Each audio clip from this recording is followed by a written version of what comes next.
पत्नीसोबत बोलत असताना आई मध्येच बोलली आणि त्या रागातून हत्या झाल्याची घटना घडलेली आहे।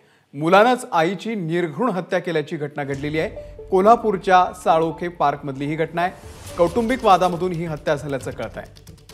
हत्या करणारा मुलगा सादिक मुजावर याला राजारामपुरी पोलिसांनी अटक केलेली आहे। शहनाज मुजावर असं हत्या करण्यात आलेल्या महिलेचं नाव आहे।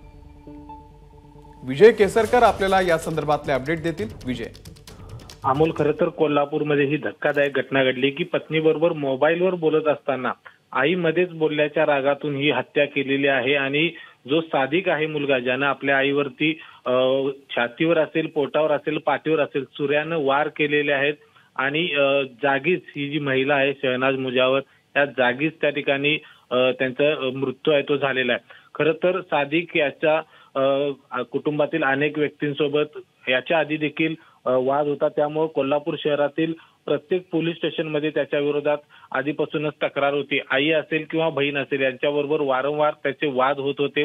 आणि काल रात्री ज्यावेळी हा पत्नीबरोबर मोबाईलवर बोलत असताना आई मध्येच बोलली आणि या रागातून पुढे वाद आहे तो निर्माण झाला आणि वादातूनच त्याने सादिकने आपल्या आईवरती हल्ला केला, सुऱ्यानं वार केले आणि तिची निर्घृण हत्या केली।